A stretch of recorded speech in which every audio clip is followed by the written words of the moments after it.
So you might be wondering, which of the 3 discipline exams should I take? This is the first time in the history of the CPA that we've actually had a choice in which exam we take. So the question is, should I take the Information Systems and Controls discipline exam? Should I take the Business Analysis and Reporting exam? Or should I take the Tax Compliance and Planning exam? And this video is going to give you a few guidelines to help you choose your discipline exam. So now let's talk about the content that's covered on the 3 discipline exams. Let's start out with the Business Analysis and Reporting Bar exam. So the first half of the exam is what used to be on the BEC exam. So the BEC exam was taken away and most of its content was moved to the bar exam. So we're talking about cost accounting, decision-making methods, we're talking about enterprise risk management and ratio analysis. All of this is moved to the bar exam. It makes up about half of the bar exam. And then the other half of the exam is from FAR topics that used to be on the FAR exam, but then they were taken away from the FAR core exam and moved over to bar. So for example, internally developed software costs, research and development costs, the impairment of goodwill, these are all included in the bar exam. And more specific public company reporting requirements like segment reporting. And then a big one is governmental accounting. So governmental accounting used to be all on the FAR exam, but now on the FAR exam, there's just minimal amount of governmental accounting.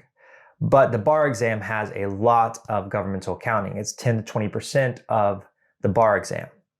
So if you feel comfortable with BEC topics like analyzing businesses and doing calculations, and you feel comfortable with the more complicated FAR topics like lessor accounting, topics like that, then the bar exam may be a good fit for you. So what are the pros of taking the bar exam? The main pro that I see is that all of the content comes from already existing exams in the past.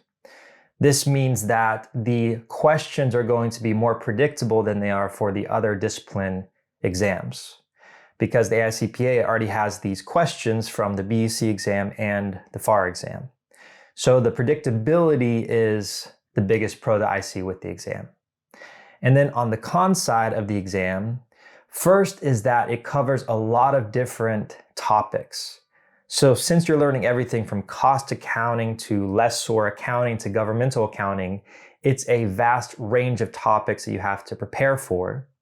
And not only that, but when we think about the hierarchy of skills, where we have remembering and understanding at the bottom, application, analysis, and evaluation, only 10 to 20% of the exam is remembering and understanding.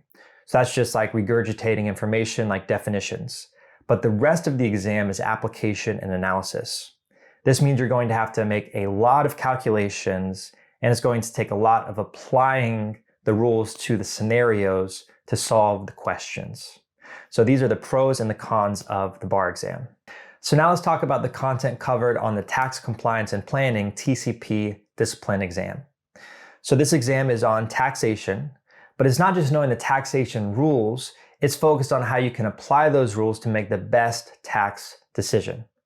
So for example, you may get a scenario where you have to choose between a 401k investment account, a traditional IRA, or a Roth IRA, and choose the most tax advantageous option. Or you may get an investment option between equity investments and bond investments, and you have to choose the best option. Or you may be given a specific scenario where you have to decide whether you take the standard deduction or you itemize the deductions. So it's all about applying the rules for the sake of choosing the best tax situation. Now, it does include certain topics that were previously on the reg exam, specifically the disposal of assets. So on the reg core exam, it's only focused on when you buy an asset and how you depreciate an asset, but it's not focused on how you dispose of an asset. But the TCP exam is. So for example, when you sell an asset and you have a Section 1231 gain, that's included in the TCP exam. Or if you have a like-kind exchange where you're trading one property for another, that is also included in the TCP exam. Additionally, you're going to have entity taxation rules, where you not only need to know about built-in gains for S-corps, for example, but you have to actually apply them to a situation. Or in addition to knowing the net operating loss rules for a C Corp, you have to know how to apply them to a specific situation. So it's a lot of applying tax rules and knowing how the rules apply to choose the most advantageous situation. So then what are the pros of taking the TCP exam? The first is that there is some carryover from the Reg Core exam to the TCP exam. So if you just recently took the Reg exam and did well, you could easily transition into the TCP exam because it's kind of taking those rules and applying them at a deeper level. So that's an advantage. Also, the fact that it's including some topics previously on the Reg exam means that the questions are a little bit more predictable. And then the cons are that the remembering and understanding level is only 5 to 15% of the exam, and the rest is the application and analysis level. So it's a lot of calculations and applying these rules to specific situations. The other cons are that it includes a deeper level of application. So since you're having to do this planning, then it's going to involve a lot more critical thinking for the TCP exam. So then what's covered on the Information Systems and Controls, the ISC discipline exam?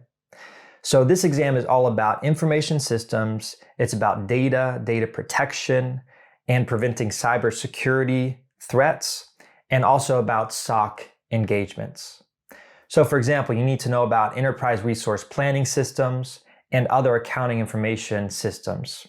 You need to know about where you store data, so how you structure data and then store it in a data lake, for example.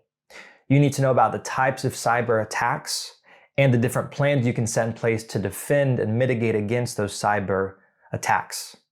You need to know how to create an incident response plan to respond to undergoing a cyber attack. You need to know how to use encryption in order to better protect your entity.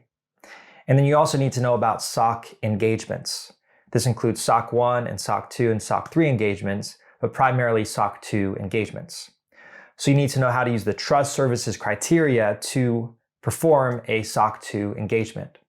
You need to know about the intended users of the engagement, how you set materiality, and you need to know about the reporting side of the SOC engagements. So it's a lot of information that's covering everything from data protection, data standards, cyber attacks, and SOC engagements. So then what's the biggest advantage of taking this exam?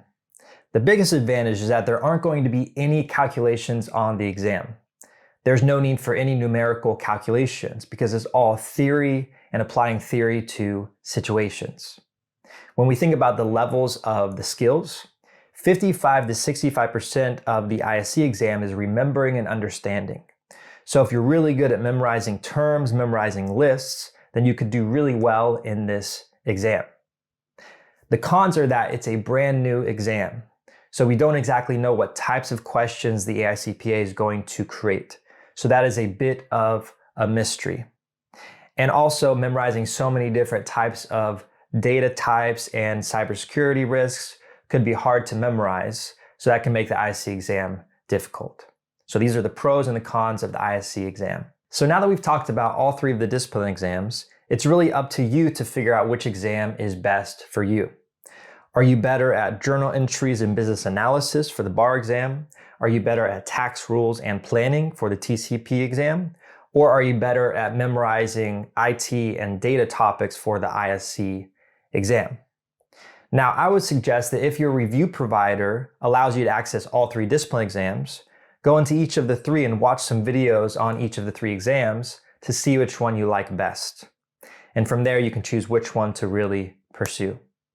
And worst case is that you take one of the exams and then you don't pass it, and then you could change to another discipline exam. So I hope this video has given you a more realistic expectation of what is included on the discipline exams. Thanks so much for watching.